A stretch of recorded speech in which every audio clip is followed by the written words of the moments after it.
ఇది జనం న్యూస్. ఒంగోలు ప్రజల నిజమైన స్వరం. తాజా వార్తలు, విశ్వసనీయ సమాచారం కేవలం మీకోసం. జనం న్యూస్ ఒంగోలు. ముఖ్యమంత్రి చంద్రబాబు నాయుడు ఆధ్వర్యంలోని కూటమి ప్రభుత్వం సమాజంలో అంతరాలు తగ్గించేందుకు P4 కార్యక్రమాన్ని ప్రవేశపెట్టిందని ఇంధన శాఖ మంత్రి గుట్టిపాటి రవికుమార్ స్పష్టం చేశారు. అద్దంకి నియోజకవర్గం పంగలూరు మండలం నూజెళ్లపల్లిలో బుధవారం నాడు మంత్రి గుట్టిపాటి సామాజిక పెన్షన్ల పంపిణీ కార్యక్రమంలో పాల్గొన్నారు. లబ్ధిదారులకు పెన్షన్లు పంపిణీ చేసిన ఆయన వారి కష్ట సుఖాలను అడిగి తెలుసుకున్నారు. దేశంలో ఎక్కడా లేని విధంగా సుమారు 65 లక్షల మందికి సామాజిక పెన్షన్లు ఇస్తున్న ఆంధ్రప్రదేశ్ దేశంలోనే ప్రథమ స్థానంలో ఉందని స్పష్టం చేశారు.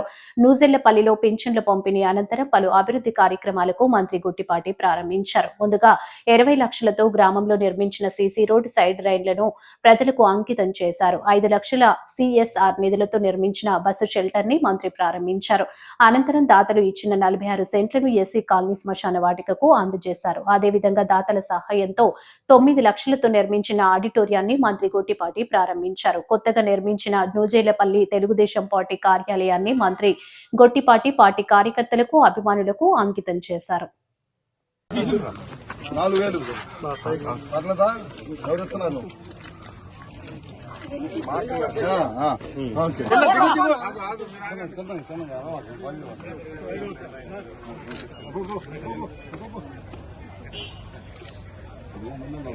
ఏమంటాం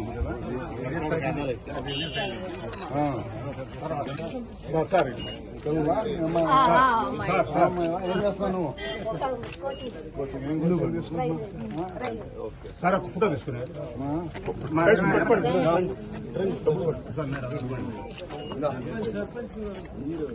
సర్పంచ్ కూడా రమ్మని ముందుకు అమ్మా ఇది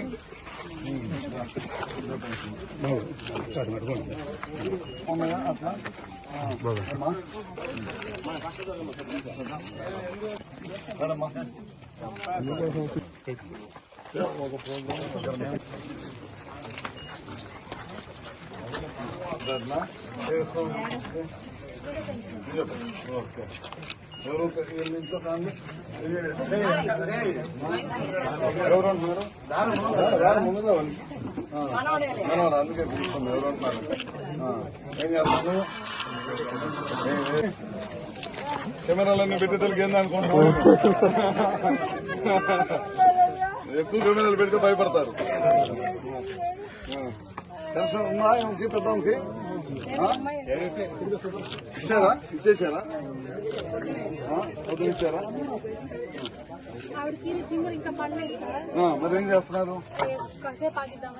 ఇస్తాం కదా. ఎవరున్నారు కుటుంబం ఇస్తారు ఇస్తారు వరకు మనం ఒక 10 మంది ఇబ్బంది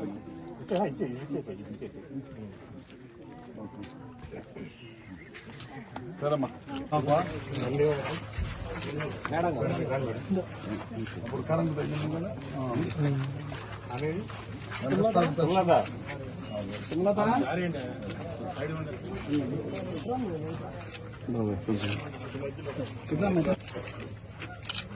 మరి రేపు మనం 13వ తారీఖు 14వ తారీఖు ఈ మిషన్లు ఉంటాయి కదా ఇక్కడ క్యాంప్ పెట్టిస్తాం మన అద్దంకిలో.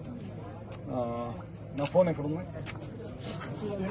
సీను నా ఫోన్ ఉంటే ఇవ్వను అది మీకు చూపిస్తాను. ఇప్పుడు ఆ క్యాంపు వాళ్ళు కొలత వేసుకొని సెంట్రల్ గవర్నమెంట్ చేతులు వీటికి మనం తయారు చేయటం అన్ని చేసి ఆర్టిఫిషియల్గా తయారు చేసి ఇస్తారు. వాళ్ళే ఇచ్చేస్తారు. కొలతలు తీసుకుని వెళ్ళి మన స్వామి గారు పెట్టారు. సక్సెస్ అయిన తర్వాత మనకు పంపించండి అన్న పెట్టమని. నా ఫోన్ ఏమను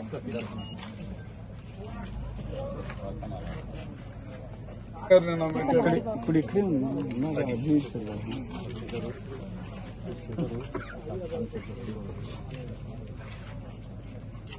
చెప్తాను ఒకసారి చెప్పు.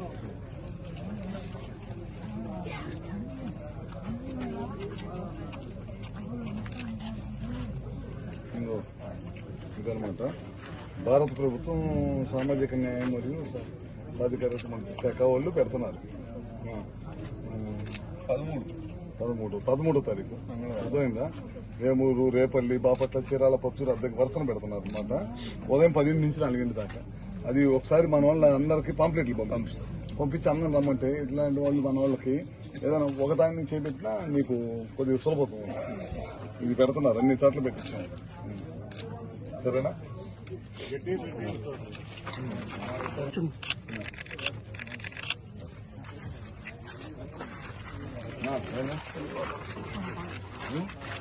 చెప్పావుగా కదా, నువ్వు ఇచ్చావు మార్చానాగా. నీకు వాళ్ళు వచ్చి చూపిస్తారు, నువ్వు నడపగలిగితే ఇస్తారు, లేకపోతే నడపలేకపోతే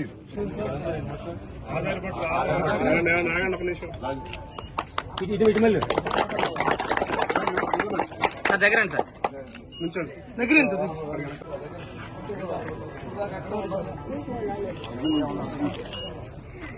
దాని నుంచి వెయిట్ చేస్తా పక్కకెళ్తాం. నేను దిగిన దగ్గర నుంచి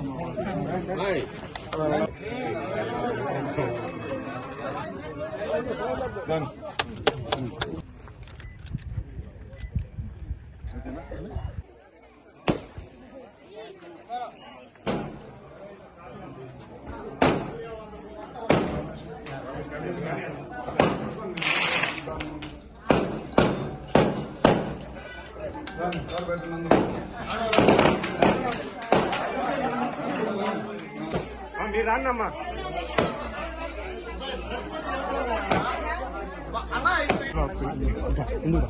కొంచెం కొద్దిగా మాకు అవకాశం ఇస్తే మొత్తం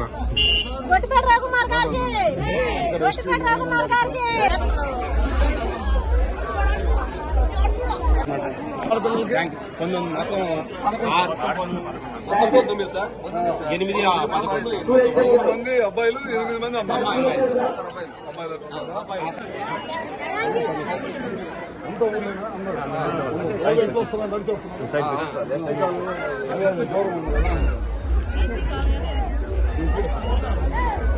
ఇది ఎప్పుడు అయిపోయింది?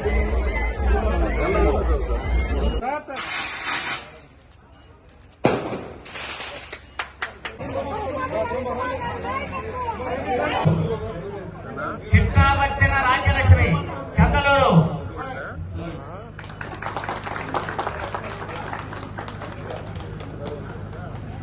గురుస్వామి గారి మనవడు వెంకట్రావు ఈనుమూడి. అదేవిధంగా మద్దినేని రామారావు కుమారుడు, గురుస్వామి గారి కుమారుడు మద్దినేని రామారావు, మద్దినేని శ్రీనివాసరావు మనవళ్ళు గురుస్వామి సుధీరు, గురుస్వామి గృహలక్ష్మి మరియు మద్దినేని శ్రీనివాస్. పోయినసారి 2 సార్లు మీరు ఇచ్చిన మెజార్టీ నేను ఎంత చేసినా తక్కువే. ఎన్ని గ్రూపులు ఉన్నా నా వరకు వచ్చిన తర్వాత నేను అందరూ కలిసి కట్టి చేస్తున్నాను. అందరికి కూడా పేరు పేరున అభినందనలు చేసుకుంటా ఉన్నాను. ఇందాక పెద్దలు చెప్పినట్టు ఏమేమి కార్యక్రమాలు చేశామో మళ్ళీ నేను రిపీట్ చేసి చెప్పను. అన్ని కూడా మంచి కార్యక్రమాలు చేశాం ఈ గ్రామంలో.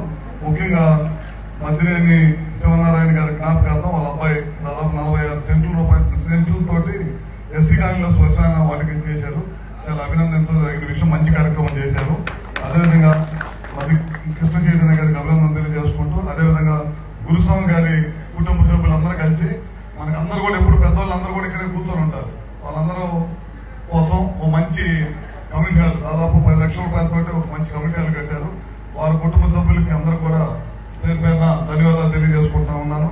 ఇట్లాంటి కార్యక్రమాలు ప్రతి గ్రామంలో కూడా అందరూ కూడా కలిసి కట్టారు. అందరూ కూడా ప్రభుత్వం మీద ఆధారపడకుండా ఎంతో కొంత మనం పుట్టి పెరిగిన గ్రామానికి ఎంతో కొంత సేవ చేస్తే కనుక గ్రామాలను త్వరగా అభివృద్ధి చెందుతాయని చెప్పి తెలియజేసుకుంటూ, అదేవిధంగా ఎస్సీ కాలనీకి ఒక కమిటీ హాల్ అడిగారు. ఇందాక చెప్పాం మనం అక్కడ స్థలం చూసుకోమని చెప్పాం. స్థలం ఇస్తే కనుక ఇప్పుడు మనం సిఎస్ఆర్ గ్రాంట్ లో దాదాపు 20 కమిటీ హాల్ కడుతున్నాం. ఎవరో దాతలు ఇచ్చింది, ఈ సైకిల్ ఇచ్చినా అన్ని కూడా దాతలే. దాదాపు ఇప్పటికి 65,000 సైకిల్ ఇచ్చారు. అన్ని కూడా దాతల సహకారంతో చేస్తున్నాను. అదేవిధంగా ఒక 20 కమిటీ హాల్ కట్టాను. ఒక్కొక్క కమిటీ హాల్ 20 లక్షల నుంచి 30 లక్షల దాకా చేశాను. అన్ని కూడా ఏదో ఒక కంపెనీ ద్వారా చేస్తున్న కార్యక్రమాలు. నిన్నైతే అద్దంకి టౌన్ లో దాదాపు ఒక 3 కోట్లు ఇచ్చాడు. ఆదాని కమిటీ హాల్ అని కడుతున్నాయి. ఇప్పుడు రిలయన్స్ వాళ్ళు అడిగితే 8 సెంటర్ కోసం ఒక 65 లక్షలు ఇచ్చారు. అంటే ప్రభుత్వంతో పాటు ఎంతో కొంత ఆర్థికంగా స్థిరపడిన వాళ్ళు కూడా సహాయం చేస్తేనే గ్రామాలు అభివృద్ధి చెందుతాయి. అందుకని ముఖ్యమంత్రి గారు P4 అనే కార్యక్రమం చేపట్టి, తద్వారా గతంలో కులాల మధ్య మతాల మధ్య అసమానతలు ఉన్నాయి. అవి తొలగిపోవడానికి అంబేద్కర్ గారు ఏ విధంగా కృషి చేశారో ఆర్థిక అసమానతలు తొలగిపోవడానికి కోసం చంద్రబాబు నాయుడు గారు ఇవాళ సమాజంలో అందరూ సమానంగా ఉండాలి, అందరూ బాగా బతకాలి, అందరూ చదువుకోవాలి అనే ఉద్దేశంతో చంద్రబాబు నాయుడు గారు ఈ సంస్కరణలు తీసుకొచ్చి ముందుకెళ్తా ఉన్నారు. దానిలో భాగంగానే ఇవాళ గ్రామాల్లో చాలా మంది ముందుకు వచ్చి మేము చేస్తాం ముందుకు వచ్చి అన్ని కార్యక్రమాలు చేస్తా ఉన్నారు. ఇలాంటి ఇంకా పెద్ద ఎత్తున జరగాలని కోరుకుంటా ఉన్నాను. అదేవిధంగా మనకి ఈ సంవత్సరం 2005 చాలా మంచిది. చివరి రోజుకు వచ్చాం. దాదాపు నేను అనుకుని ఎలక్షన్ అప్పుడు లోకేష్ గారు పాదయాత్ర చేస్తా చాలా పెద్ద ఎత్తున అందరూ కూడా వచ్చారు. ఆ సమక్షంలో మన ప్రకాశం జిల్లాని మన అద్దంకిని బాపట్లతో చాలా ఇబ్బంది ఉంది. ప్రకాశం జిల్లాలో చేస్తామని అందరం కూడా చాలా ఉద్యమం చేసిన గడిచిన ప్రభుత్వం జగన్మోహన్ రెడ్డి ప్రభుత్వం అప్పుడు కలెక్టర్ దగ్గర నేను దాదాపు 20-30 సార్లు తిరిగా. మాకు చాలా ఇబ్బంది అవుతుందండి అని చెప్పి ఎవరు కూడా పట్టించుకోవాలా. ముఖ్యమంత్రి గారు గవర్నమెంట్ ఏర్పడగానే ఇమ్మీడియట్ దాన్ని టేకప్ చేస్తా ఉన్నారు. అది చేయడమే కాకుండా మళ్ళీ మనకి రెవెన్యూ డివిజన్ కూడా ఇచ్చారు. ఇవాళ రెవెన్యూ డివిజన్ కూడా ఓపెన్ చేస్తున్నారు మన ఆర్డీఓ గారు వెళ్ళి. ఇప్పుడే రమ్మని అడిగితే నేను వాళ్ళు ఈ గ్రామంలో కార్యక్రమం పెట్టుకున్నాను, నేను రాలేను. మీరే ఆర్డీఓ గారు మీ చేతులు మంచి మహిళ మీరే చేయండి. ఈ ప్రాంతంలో ఇంకా ఎక్కువ మెరుగైన సేవలు అందాలనే ఉద్దేశంతో ఇంకా రెవెన్యూ డివిజన్ కూడా ఇచ్చారు ముఖ్యమంత్రి గారికి, లోకేష్ గారికి. అదేవిధంగా ఆ రెవెన్యూ డివిజన్ జిల్లాల బైఫర్కేషన్ కి సంబంధించి మంత్రులు కమిటీ చేశారు. సత్యప్రసాద్ ని, మనోహర్ గారిని, సత్య గారిని, వాళ్ళందరూ కూడా రికమెండ్ చేశారు. ఈ అద్దంకి ప్రాంతానికి ఈ రెవెన్యూ డివిజన్ అవసరము, అద్దంకిని ఒంగోలు చేర్చాలని రికమెండ్ చేసిన వాళ్ళ కమిటీ సభ్యులందరూ కూడా పేరు పేరున ధన్యవాదాలు తెలియజేసుకుంటూ, ఇందాక నిన్న జగన్మోహన్ రెడ్డి ఒక మాట అన్నాడు, 18 నెలల కాలంలో మనం ఏం చేశామని అన్నాడు. ఇందాక చెప్పారు మన నాగేంద్ర ప్రసాద్ గారు. వాళ్ళు ఒక 2,000 నుంచి 3,000 పెన్షన్ చేయడానికి వాళ్ళకి 5 సంవత్సరాలు పట్టింది. మన ముఖ్యమంత్రి గారికి ఒక సంతకం పెడితే 3,000 నుంచి 4,000 అయింది, 4,000 నుంచి 6,000 అయింది. అట్లానే కొంతమంది 10,000 రూపాయలు పెన్షన్ ఇస్తున్నాం, పూర్తిగా మంత్రులు ఉన్న వాళ్ళకి 15,000 పెన్షన్ ఇస్తున్నాం. పెన్షన్ లోనే దాదాపు 65 లక్షల మందికి పెన్షన్లు ఇచ్చే ఏకైక ప్రభుత్వం భారతదేశంలో ఉందంటే అది చంద్రబాబు నాయుడు గారి ప్రభుత్వం అని చెప్పి కూడా గర్వంగా చెప్పుకుంటా ఉన్నాం. అది కూడా ఇంకా మహిళలకు ఉచిత పోషించాం. అదేవిధంగా పిల్లలు చదువుకోవడానికి ఒకరున్నా, ఇద్దరున్నా, ముగ్గురున్నా పిల్లలు చదువుకోవడానికి డబ్బులు ఇచ్చే కార్యక్రమం చేస్తాం. రైతులకి పెట్టుబడి నిధి కింద డబ్బులు సాయం ఇప్పుడు 2 విడతలు ఇచ్చాము. కేంద్ర ప్రభుత్వం, రాష్ట్ర ప్రభుత్వం కలిపి. ఇట్లా 1 కాదు 2 కాదు. ఉద్యోగాలు ముఖ్యంగా డిఎస్సీ చదువుకొని ఉద్యోగాలు డిఎస్సీ ద్వారా 16,300 మందికి ఉద్యోగాలు ఇచ్చిన ప్రభుత్వం ఏదన్నా ఉందంటే అది చంద్రబాబు నాయుడు గారి ప్రభుత్వం. అదే కాకుండా ఈ మధ్య కాలంలో 6,000 మంది పోలీసులు కూడా ఉద్యోగ కల్పన చేశారన్నమాట. ఇది కాకుండా ఆంధ్ర రాష్ట్రానికి చాలా పెద్ద ఎత్తున పెట్టుబడులు తీసుకొచ్చి తద్వారా ట్యాక్సులు కానీ లేకపోతే మన ప్రాంత అభివృద్ధి కానీ ఇక్కడ ఉన్న పిల్లలందరూ కూడా ఉద్యోగాలు రావాలనే ఉద్దేశంతో 20 లక్షల ఉద్యోగాలు రావాలనే ఉద్దేశంతో ఈ ప్రభుత్వం పనిచేస్తుంది. ఇట్లా అన్ని కార్యక్రమాల్లో లక్ష్య సాధింపులు లేకుండా గ్రామాల అభివృద్ధి ధ్యేయంగా పనిచేసే ప్రభుత్వం ఏదైనా ఉందంటే అది కూటమి ప్రభుత్వం, చంద్రబాబు గారి నాయకత్వం అని చెప్పడంలో ఏమాత్రం సందేహం లేదని తెలియజేసుకుంటూ ఇవాళ పొద్దు నుంచి మీ గ్రామంలో పెన్షన్లు ఇచ్చే కార్యక్రమం దగ్గర నుంచి బస్ షెల్టర్ కానీ మనం బస్ షెల్టర్ కూడా సిఎస్ఆర్ నిధుల్లోనే మనం తీసుకొచ్చింది మీ ఊరికి. అట్లానే మన చైతన్య వాళ్ళు ఇచ్చిన 46 సెంట్లు శ్మశానం కానీ, అదే కదా గురుస్వామి గారి కుటుంబం ఇచ్చిన మన బస్ షెల్టర్ కానీ, సీసీ రోడ్లు కానీ, ప్రభుత్వ ఎన్ఆర్ఐ చేసుకుని ఇచ్చిన సీసీ రోడ్లు కానీ చాలా అభివృద్ధి కార్యక్రమాలు చేసుకున్నాం. ఇంకా మన వాళ్ళు అడుగుతారు చెంగిన డొంక రోడ్డు కావాలని అడుగుతున్నారు. అది మన మండలం ఆఫీసర్ గారు ఉన్నారు. ఏదైనా 1,00,000 రూపాయలతో ఏదైనా వేయగలిగితే చేయండి. అది ఒకటి 20 లక్షలు అదేదన్నా ఉంటే మీ మండలంలో అవుతుంది జిల్లా పరిషత్లో చేపిద్దాం. అది అదేవిధంగా ఇంకేదైనా ఉన్నా సరే తప్పకుండా మంత్రులకు సంబంధించింది కానీ ఫెన్సింగ్ ఎస్సీ కాలేజీలో పిల్లలు చెరువు ఆనుకొని ఉన్నారన్నారు. ఫెన్సింగ్ అట్లాంటి చిన్న ఏదైనా ఉంటే తప్పకుండా ఫండ్స్ని బట్టి వర్షం ఒకే రోజు నేను చేయలేను. వర్షం డబ్బులు వచ్చే దాని ప్రకారం వర్షం చేసుకుంటారని చెప్పి కూడా తెలియజేసుకుంటే వాళ్ళ పొద్దు నుంచి అందరూ కూడా మహిళలందరూ కూడా